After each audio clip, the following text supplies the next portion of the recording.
Alrighty, guys, today we're going to learn about titrations. Titrations is a technique used where a solution known of concentration is used to determine the concentration of an unknown. So basically, what you're going to have is a titrant, which is going to be in this big long burette, which is going to be a known solution. You're going to add that and you're going to know the concentration for that. However, you're going to go ahead and have an analyte, which is going to be down here in the Erlenmeyer flask. You're not going to know the molarity or the concentration of that solution until we complete this reaction. In order for you to know when to stop the reaction, you must include an indicator, which the indicator will turn pink, slightly pink, when you reach the end point. Now, we're going to be doing a lab pretty soon where we're going to be using the burettes, and you got to be careful when you are measuring your burettes. You're going to be measuring from the top to the bottom and then making sure that you know what your increments are going to be. Your titration curves, and what do you notice? So if you look at your titration curves, there are two different curves here. You're going to notice one that is going to be going up, and then one's going to be coming down. Looking at this titration, you can tell a lot of information. Right here, your pH here is going to be of your analytes. So if you start at a low pH, that means that your analyte here is going to be an acid. As I add titrant in here, my pH value is going to be starting to increase. So my pH of my titrants is going to increase. So I can tell you that I'm going to be adding a base here. Your equivalence point is right at the center when you look at where it starts becoming equal. So that's your first curve. So when I look at the second curve and I compare it, you can see that now my pH is starting from really high. That means this is the pH of my analyte. In this case, my analyte is going to be a base, and I'm going to be adding HCl, which is an acid. This is the formula that you're going to, this is the formula that you're going to get. This is a strong acid.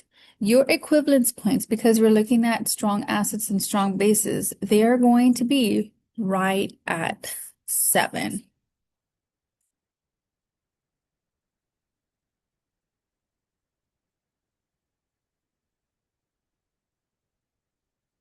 Now, let's compare these two titration curves. When you compare a weak acid and a strong acid, they are going to be slightly different. The reason for that is because when you have a strong acid, everything is going to completely dissociate. So when everything completely dissociates into its ions, your midpoint or your pH value equivalence point is going to be at 7. However, when you have a weak acid or a weak base, you're going to measure the midpoint here, and you're going to notice that your pH is no longer going to be 7. In this case, because we're adding a base as my titrant, here's the base, my pH is going to be slightly higher than a 7. If you were to be adding a acid as a titrant, then your pH would be slightly less than 7.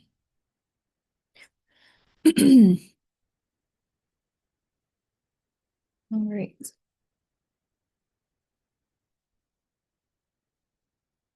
So I've been talking about this, but the equivalence point is the place of the titration curve with the most of the titrant equals the most of your analyte. And I'm going to show you guys a little diagram in a little bit. And then halfway to the equivalence point, it's going to be your midpoint, which is the point that the titration curve where half of the most of the analytes have turned into your conjugates. So equivalence point, titrants equals your analytes. And we're talking about moles. Yes, we are not done with moles. We're coming back to moles.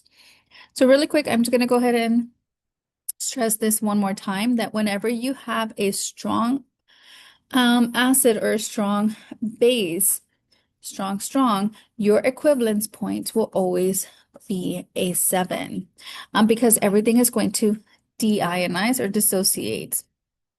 However, When we are looking at a weak acid or weak base, weak acid or weak base, your equivalence point in this case, because my analyte is a low pH, my analyte is an acid, I am going to be adding a base. As you can see, you're adding a base. That means your equivalence point is going to be slightly higher than 7.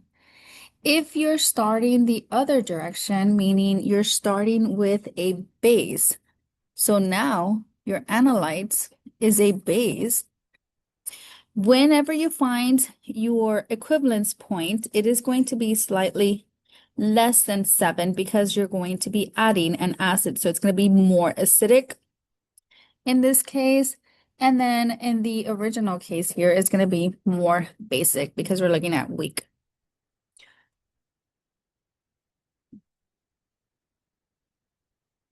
All right, once again, these curves, there's going to be different types of curves. This curve is going to be known as, if you look at this curve, I only have one equivalence point, so this is going to be known as a monoprotic acid, meaning HCl. It can only give away one proton here. But you also have instances where you have a polyprotic acid. Poly means many. So here I'm going to have different equivalence points. So for example, if you have an acid like that looks like this, you can actually give away 2 hydrogens. So this is the first time that it's giving away 1 hydrogen. This is the second time that's giving another hydrogen. So depending on the acid that you guys have, you're going to have a monoprotic, meaning you're only giving away 1 hydrogen. But a polyprotic is every time you remove a hydrogen or you donate a proton, you're going to go ahead and see your equivalent point.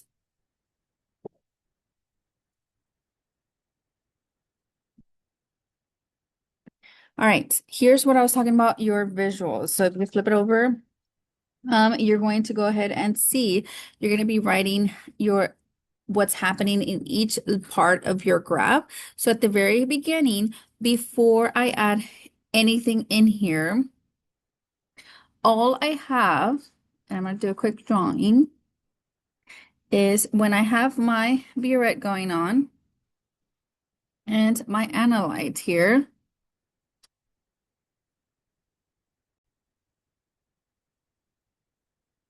All right, so here's what's happening in your titration curves. This is right before you start anything. We are currently looking at what you have inside your analyte. We are starting down here. There's a pH of 2, so I know that we're starting with an acid. So I haven't added anything, so you should see your acids in here. Then as we're going to start to add our titrants, we're going to be moving on our curve. So now I have added some titrants. Now I have added some of this into this analyte, and you should be able to see that now that I've introduced the base, because I've added some of that, I'm going to start forming a conjugate base. This is your acid. You're going to form a conjugate base. So if you look over here into what's happening in your solution, you should see that you still have your acid there. But now, because I'm starting to add my titrants, you're going to start noticing that you're going to start seeing conjugates bases forming in there.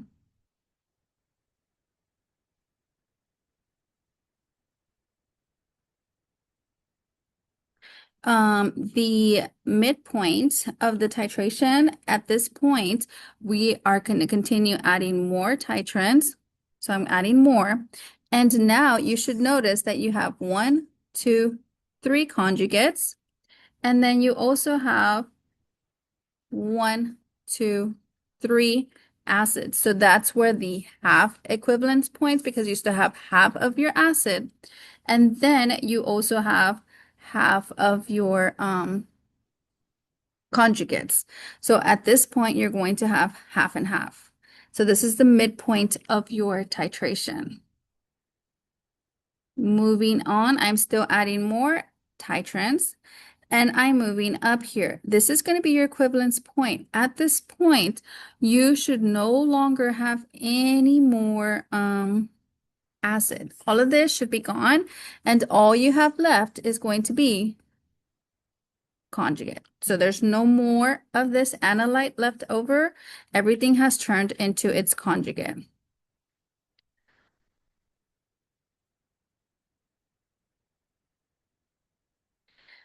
Beyond, if I keep adding more titrants, I am going to go ahead and add. In this case, I'm adding more base. It is going to become more basic. So you still have your conjugates, but you're not creating any more. Whatever you had before, the only thing that you're adding now is this. Because I'm adding a base, you're getting more basic, and that's why you're moving also higher on your curve. So this is all that I wanted to go over today. By the way, these little boxes that you see are going to correspond to the boxes that are down there.